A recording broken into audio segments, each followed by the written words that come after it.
Olá, muito boa noite a todos.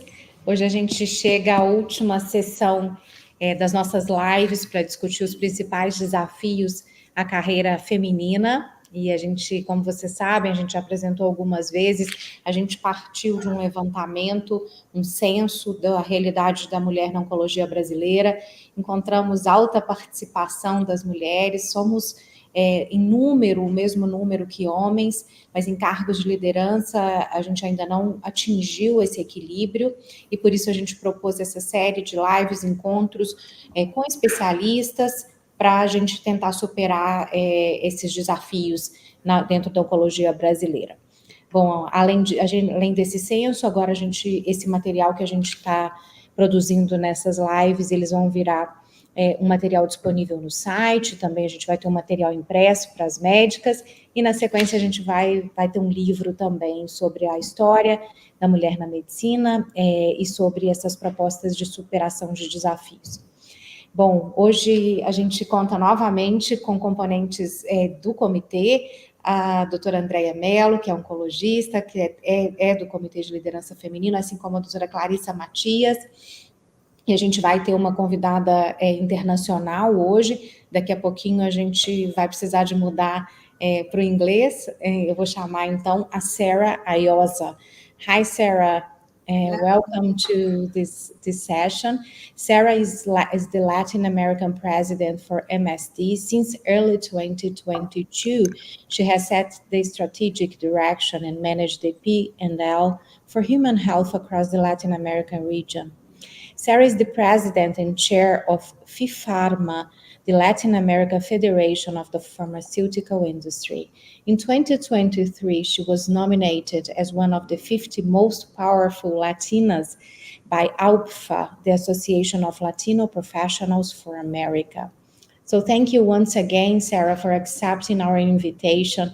I'm sure your experience in impostor syndrome, the topic of the meeting today, will help us a lot. Thank you. Muito obrigada a la sociedad por la invitación. Thank you so much. It's a pleasure for me to be here. So let's start by hearing from you, your experience. Just to warm up, could you share a bit about your career journey and what led you to your current role as the CEO of a very important company, of a very important pharmaceutical company? Yes, thank you. So I'm Sarah Aiosa, and I am here in New Jersey. So good evening.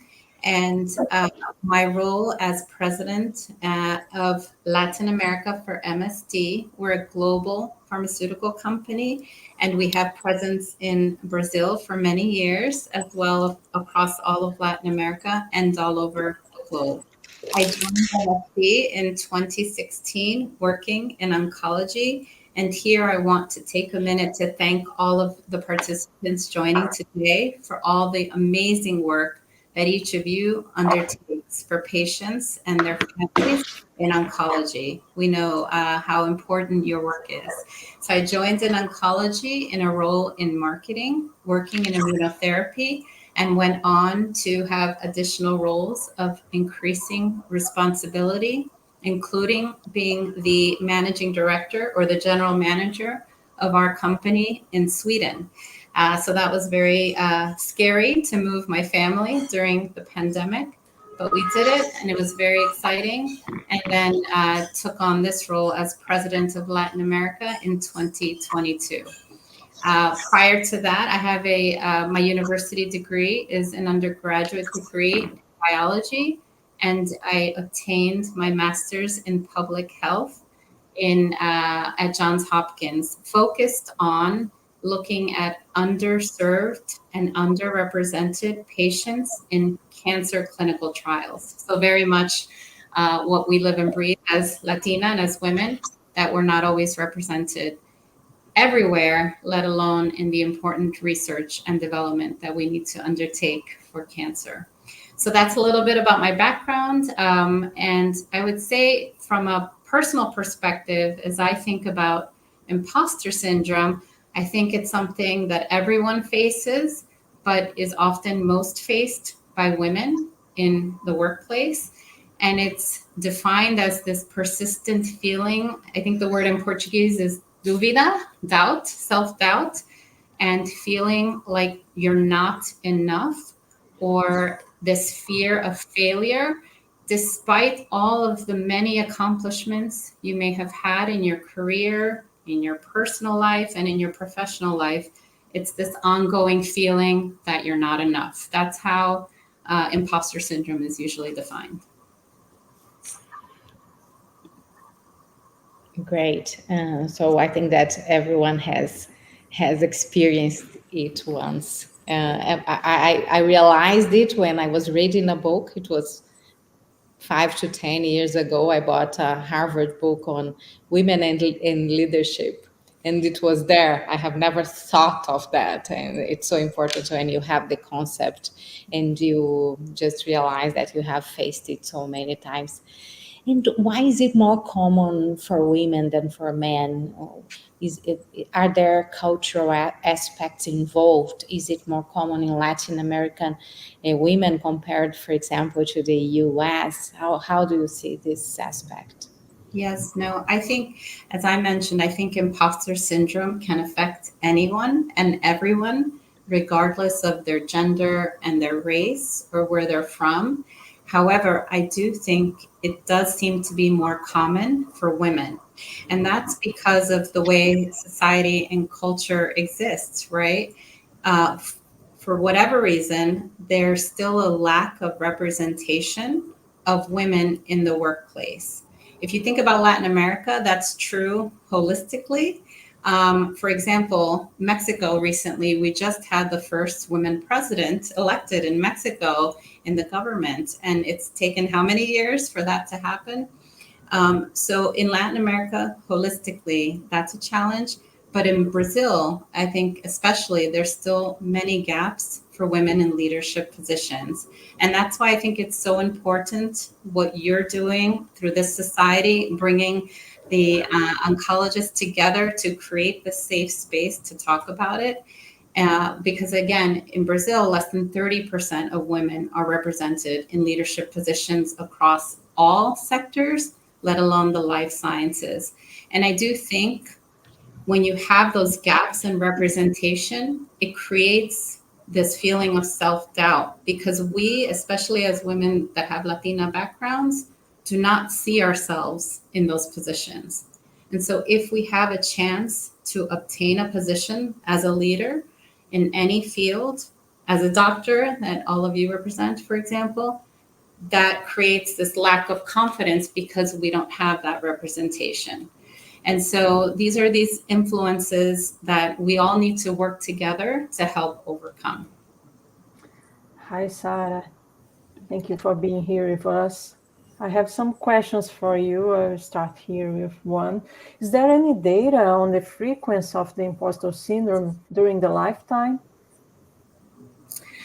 I don't have that data at my fingertips, but I do know that it does disproportionately affect women mostly. And again, it's due to these gender and societal expectations, especially because women don't often have the chance for leadership positions, right? I think it continues to exist in that we talk about it as being a woman's issue.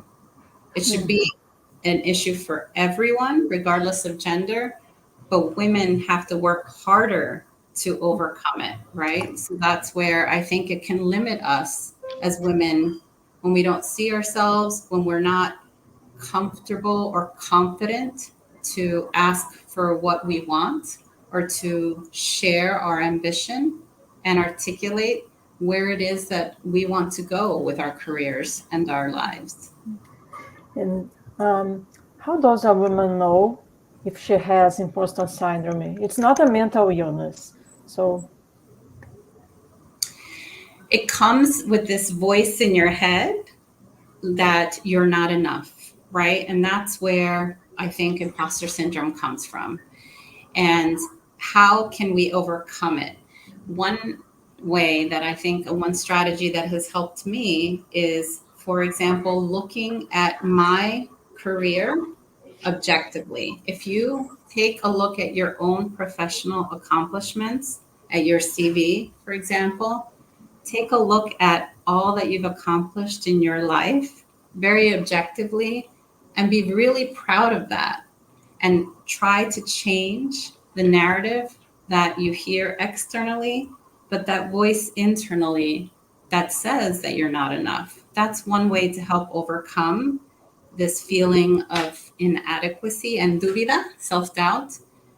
So that's one example. I think another way is surrounding yourself with mentors and allies and sponsors that can help pull you and ensure and voice to you how great you are. Sometimes we need to hear those conversations, right?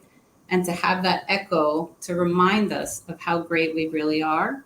And then it's our job to do the same for other women that surround us. Yes, this is very important what you commented on. Many times we have the credentials, the same credential that a colleague, a male colleague has, and we are in doubt. Should I be here? Should I accept this invitation? Am I prepared for that? So I think that checking the credentials, your CV is so important. Okay, I've studied, I have I am a doctor, I have my PhD, so I'm prepared. So it's really important. And also this environment, the mentoring process, it's new in Brazil. We didn't have it so far, but now our institutions, medical societies are investing in mentoring, and it changed lives. I totally agree, Sarah. And how about you? How did you recognize imposter syndrome in your life? Did it happen? What did you do? You did it to overcome at the beginning, or did it take time for you to overcome? Yes, no, thank you. I think there are many moments throughout my career, even now, where I experience that self-doubt, and how I help overcome it. I have, I call it an advisory board, right, of people that are really close to me, that know me really well, that I can call and ask for advice when I'm having those moments. And that helps because they reflect for me, and they help me. Okay, what are you really afraid of? Is it fear of failure? Is it fear that you'll, not do well in this presentation? Is it fear of what? So they help me understand and unpack and advise me on how I can help overcome those moments when they do happen. I think that's one example. The other thing I have helped in those moments is to write my own story. And I would encourage all of you to take, 5 minutes and just write your own story. Do it in a way that it's not about you. So write as if you're writing about your career objectively, and write your own story of who you are and what you've accomplished. And that will remind you of these accomplishments and why you deserve to be where you are.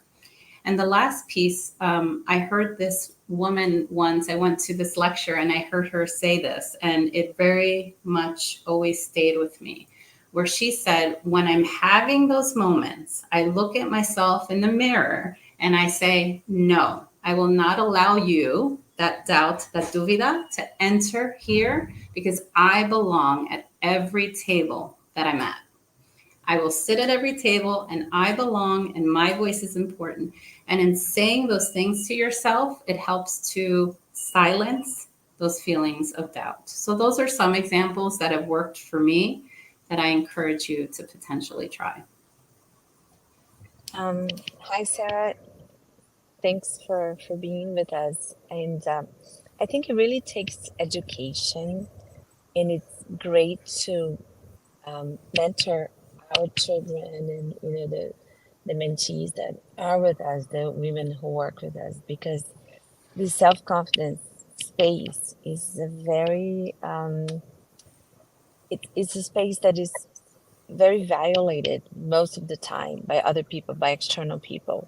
So if you don't develop this self-confidence, I always tell the story about when I I wanted to become the president of the Brazilian Society of Clinical Oncology, and someone told me, "But you are a female from the Northeast. Why do you want to?"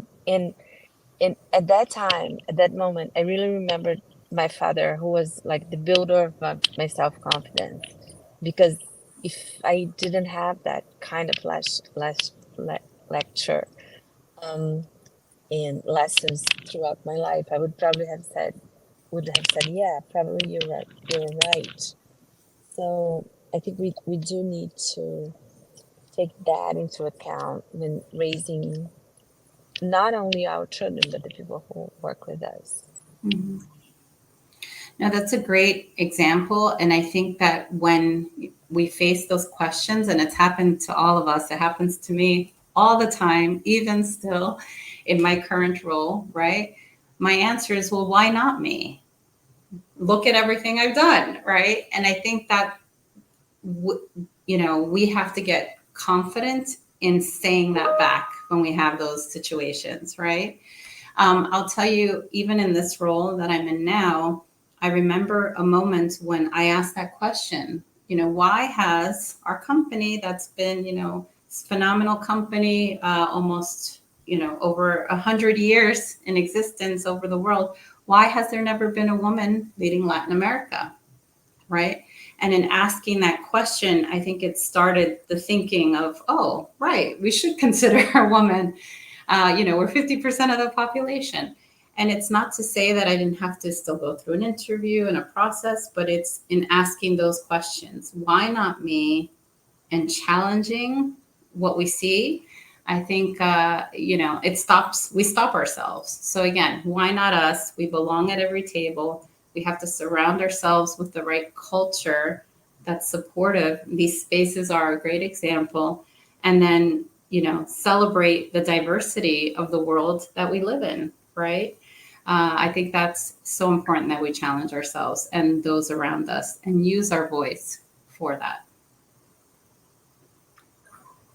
Do you think that the social media can impact in this imposter syndrome, as the social media is related to imaging, to feelings, good feelings, feelings of inferiority sometimes? What do you think about it?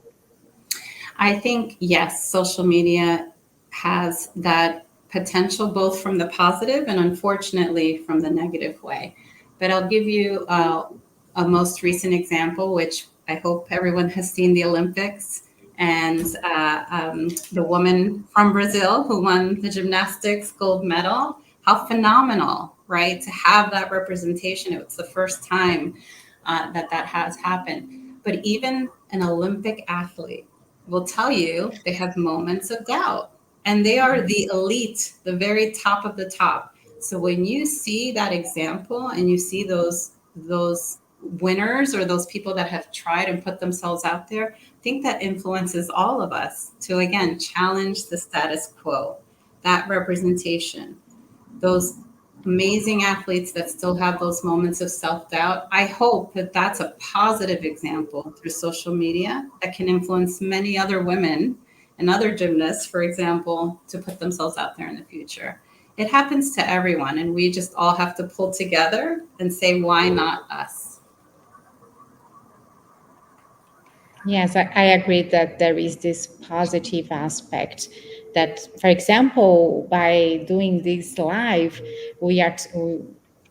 many women are going to see our posts and are going to check what imposter syndrome is, and when getting to know what it is, it can change reality. So I think that there are always the negative and the positive aspects, and I think that we need to use social media to help and to spread the word. We can help more people. And as a leader, Sarah, uh, how do you recognize people in your team? Um, how can we identify people with imposter syndrome? What are the signs that someone might be struggling with imposter syndrome, and what your organization can do to overcome it? Yes, no, thank you. I've had examples of people that have worked for me that I sensed that lack of confidence. And the best thing I could do in that situation as a manager is to create a safe space to say and literally use these words. I believe in you. I see your potential. I see your future, and I see that you are doing amazing things. But I also sense that you're afraid or that you lack confidence. So creating that space, tell me what you're afraid of. Let's work together to understand, okay, well, what's the worst that can happen? Is it a presentation? Well, then why don't we have a coach or some training for presentation skills to help improve your preparation? So much of women's inner dialogue is fear of failure. And I think the best way to overcome failure is through preparation, right? Just as each of you had to, for your credentials, had many hours and studying and preparation and training to get to where you are. Well, that's also part of our leadership journey. And that's the best thing that we can do as managers, is to create that safe space of compassion as leaders, but to also voice and provide that coaching and training and support, especially when we believe in the potential of those who work for us. And that builds trust as well, I think.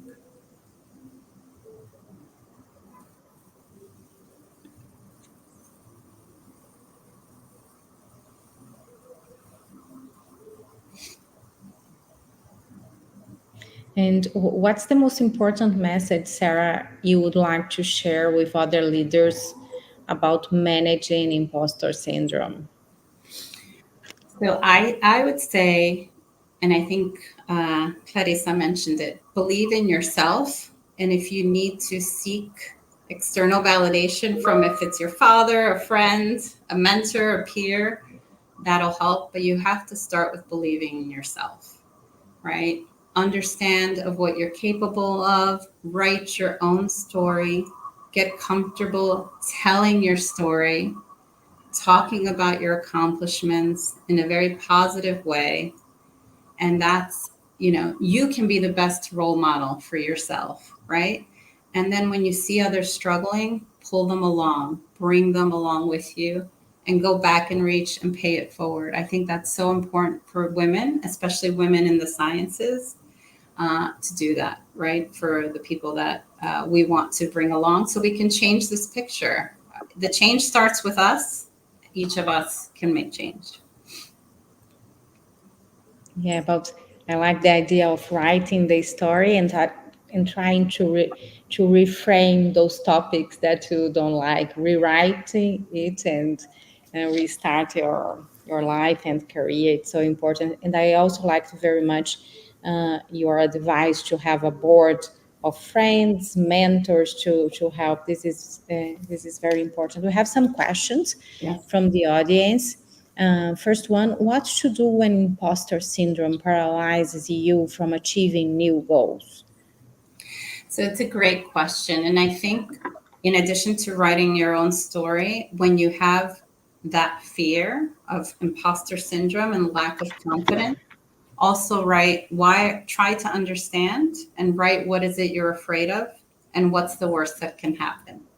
So what is it that you're afraid of? I want to run for president of the Sociedad de SBOC here, right? What's the worst that can happen? If you didn't try, right, you'll never make it. So have that dialogue with yourself and put yourself out there. But I think acknowledging your fears and then understanding what you can do to overcome those fears would be one way. The other piece around goals, and this is very interesting, we as women are not often comfortable writing our goals and dreams. And I mentioned comfortable for a reason. One of the best pieces of advice that I received in my career is that if you want to be a woman leader, become comfortable with being uncomfortable all the time. And I thought that was very interesting, right? And it comes back to training and retraining and retraining. So what makes me uncomfortable with articulating what I dream of. Why? What's the worst that can happen? Well, someone has heard my dream. They may laugh, they may question it, but it's my dream. And there's a lot of power in being confident in what you're dreaming of. So those would be some examples to overcome this paralysis. And you've commented on the Olympics, and the final picture from gymnastics was so beautiful. How can we women help each other combat this feeling? So I think This is a question from the audience. Yes, this example that you have here, creating the space that's live, right?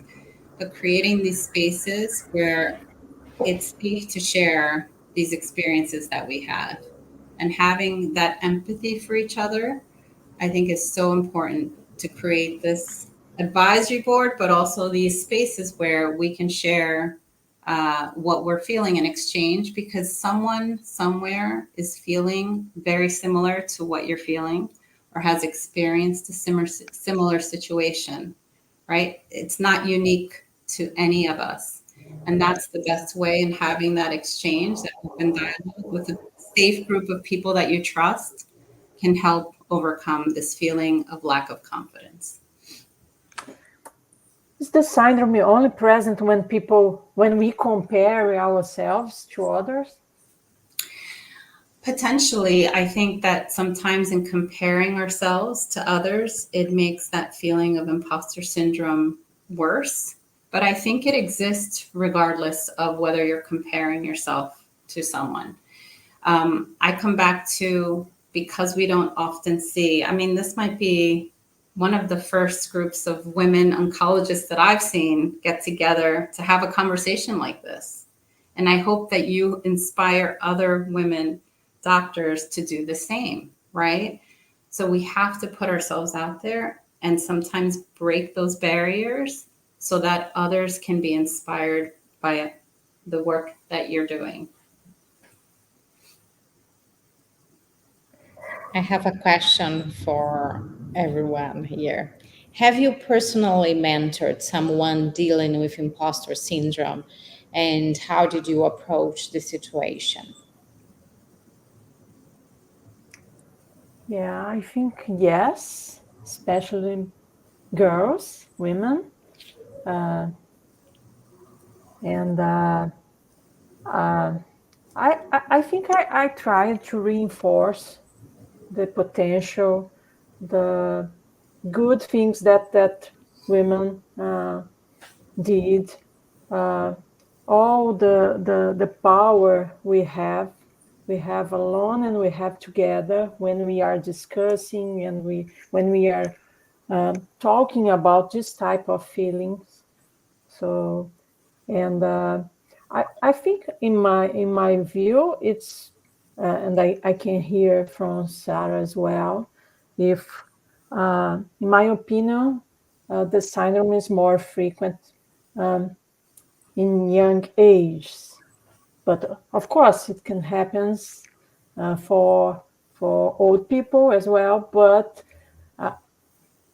as long as we are getting more experience, and I think we can deal with the feelings in a better way, trying to overcome all those barriers we have discussed here today. It's my impression. And currently we have many more opportunities than 10 years ago, for example. For example, Sarah, I'm the third, I'm the president-elect for the Brazilian Society. I'm not the president so far, but I'm the third one in 5 years. And for 40 years, only one woman had been elected. So, Andre, I think that now we are getting mature earlier because we have many more opportunities than in the past. So we are lucky to have the opportunity to discuss it and also to mentor people and to recognize it. So I think that times are changing fast, and this is very good. Yes. We have another question from the audience. Do you want to comment on that, Sarah, before going to the next question? No, I fully agree with you. I think that's a great point. Thank you. The question is, does sexism in the workplace make women feel like imposters? It's a great question. I think that potentially, yes, although we've made so much progress in every workplace. And, whether it's a society of oncologists, whether it's at a hospital, whether it's at a pharmaceutical company, I think we have still some work to do in the corporate world. There's not so many women CEOs at the Fortune 500 company level, right? If you look globally. And I think I wouldn't say it's sexism, it's because of some of the challenges that still exist with women as we try to balance. Some of us want to have families or not have families. Some of us during childbearing ages put ourselves to the sidelines because we have to focus on the family, and we always struggle with work-life balance. I think as Latinas as well, we often have to care for our extended families, and that becomes a challenge. So the higher the roles get, the more challenging it becomes for women to be in these roles. And that's where that lack of representation contributes to that feeling of imposter syndrome for those that do want to try to achieve it. And we've talked about that before.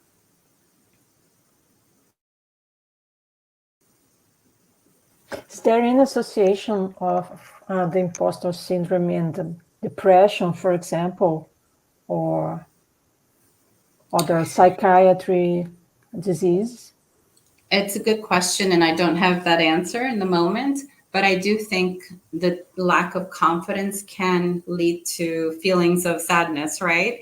Especially, I think, because women as well struggle with trying to be perfect at times, and there's data and research around that. So how to overcome it? We have to lose our fear of failure, right? Everyone makes mistakes. Nobody is perfect. And reminding ourselves of that and all the learnings you can have from your mistakes is an important strategy to help overcome imposter syndrome and to ensure that we're mindful of the world that we operate in and our own self-worth. I think that's another strategy that we can try.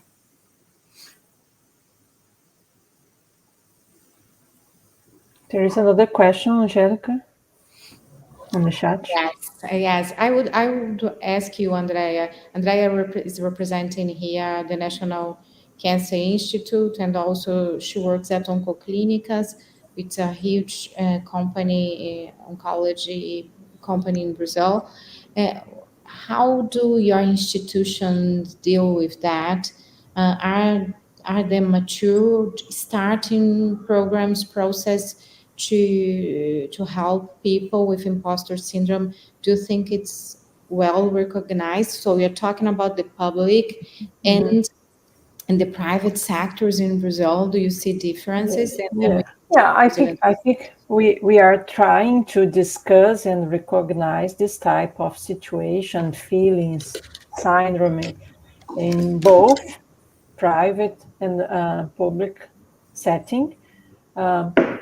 I would say that we have a long way to go, but we have some examples of mentoring programs, even in the public health setting as well, that we try to give support to the young investigators and give some successful examples.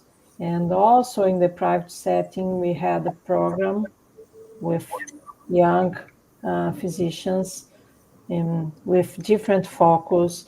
But one of the discussion that I have with my mentees is related to this type of feeling, not feeling so good for the position, not understanding that we can have all the positions that we need to have.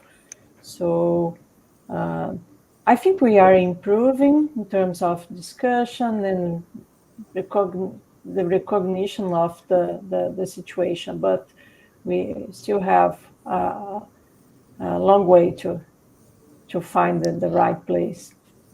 Actually, it's necessary to divide because the fear, the doubt is very important at the beginning of a career because Yes. it takes time to be prepared.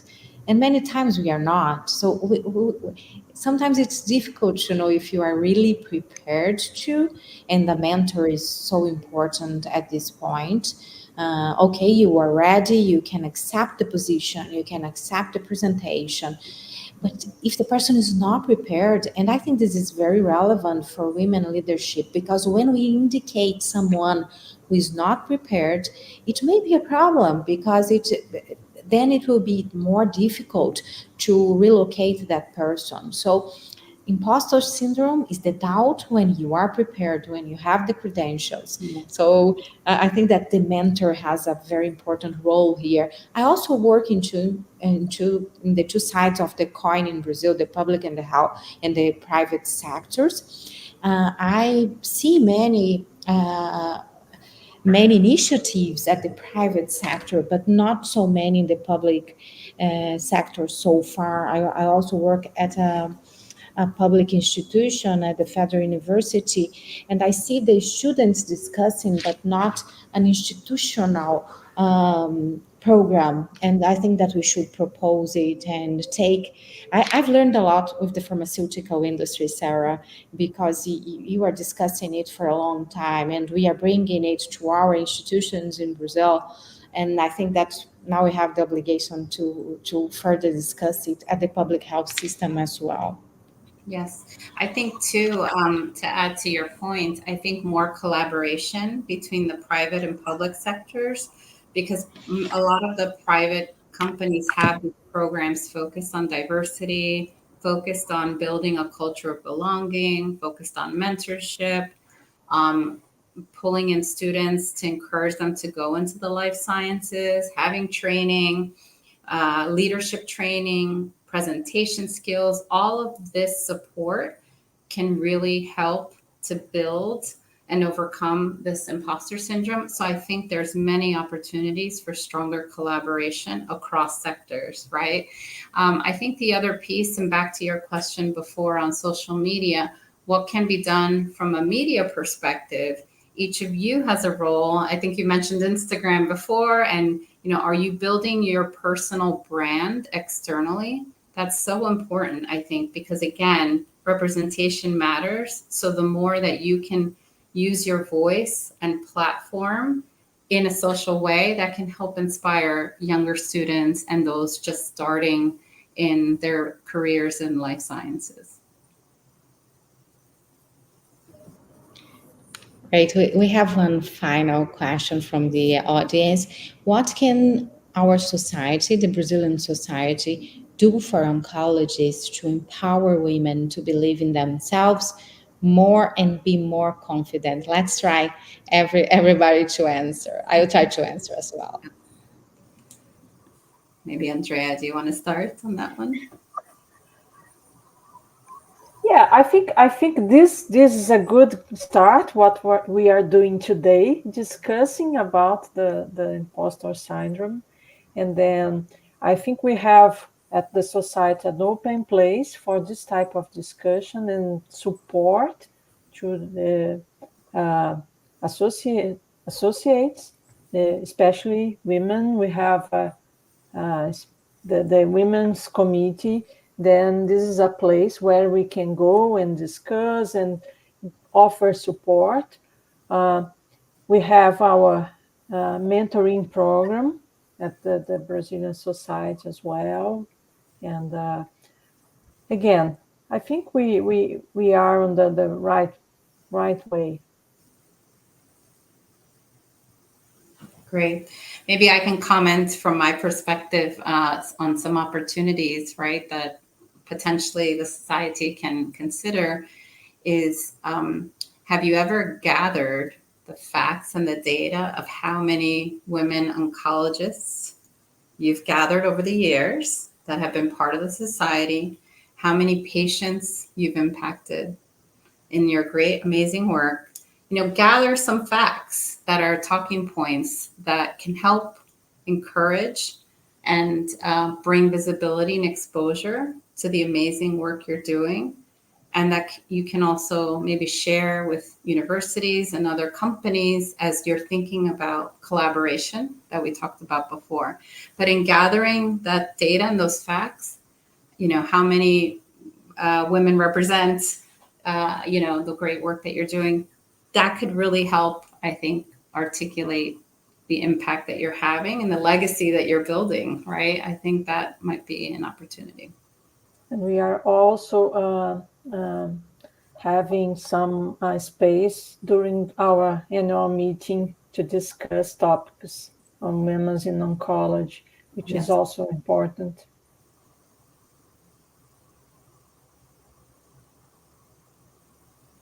I think you're on mute. Yeah, you're mute. We're not hearing. Are you on mute, Angelica? Sorry. Can you hear me now? Yes. So I'm taking notes because I will need it for my presidency next year. But I think that SBOC has faced this problem, and we are collecting data. Now we know that women in Brazil, women oncologists, we are not leaders as we can be. Now we represent over 50% of the doctors, but we are not leading most of the positions, and we need to follow up on that. So we have collected data last year, and the plan is to go on doing this. I think this one is a very simple, but great initiative. We've had the opportunity to discuss with leaders like you, Sarah, and know that if it was possible for you, if you had the opportunity to prepare yourself and lead, it can be possible for more women. And here we are bringing the concept and sharing possible solutions for problems that we all can face. We at the Brazilian Society, we are also protecting women. We protect the percentage of speakers at our meetings. Okay, so we need to indicate from the beginning 50% of the speakers should be women. And we have mentoring programs not dedicated to oncologists, not only for women, but I think that in the mentoring process, we have the opportunity to identify the syndrome, the impostor syndrome, and try to help the oncology to deal with that. So we are just beginning, but I think that we decided to face the challenge and to present it to the society and to help those who we can help. Thank you. That's really great to hear. Maybe one last comment. Some of the best support I have received in my career has been from my male sponsors and allies.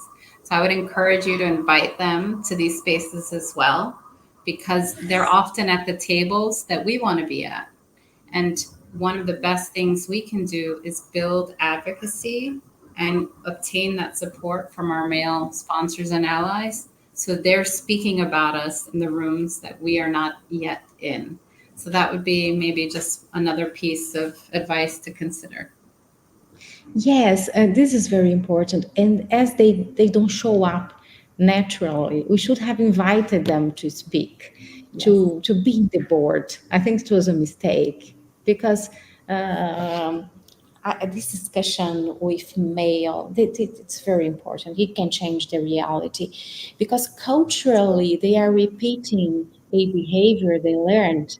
But if they realize that there are different ways to conduct it, they can change. We have very good supporters in our society, but spreading it to more people is very relevant. Thank you. Great. Okay, so thank you so much for your time and insights. Your experience and thoughts will be incredibly valuable to others who might be facing similar challenges. I'd like to thank you, Sarah, for your speech and for your contributions. And I would like to thank Andrea and the other components of our committee that couldn't come today. It was very good to share with you these discussions. Do you want to add a final word here? No, thank you. Thank you for the kind invitation. And I really enjoyed discussing with each of you. And I really want to congratulate you, not just on your future presidency, Angelica, but all the great work that the society continues to do for patients. It's so important, the work that you do. And count on our company as well to continue to help support as partners and colleagues to help save and improve lives in Brazil. Okay? Ok, eu vou fechar a sessão então, pessoal. Super obrigada, Andréia, mais uma vez. Obrigada a todos do comitê. Obrigada a vocês que nos assistiram. E a gente já deixa o convite para no nosso congresso, que começa no dia 7 de novembro. A gente vai ter novamente uma sessão presencial, onde muitas das lideranças que estiveram com a gente aqui online vão estar presentes. E a gente, como prometido, a gente vai entregar esse material onde por escrito vocês vão poder aprofundar nesses temas tão relevantes para a gente poder avançar as nossas carreiras femininas com uma liderança. Muito obrigada a todos pela participação. As outras lives estão disponíveis no YouTube, tá? Quem perdeu alguma e tiver interesse. Thank you once again, Sarah. Hope to see you soon. Muito obrigada. Thank you. Good luck. Thank you. Thank you. Take care.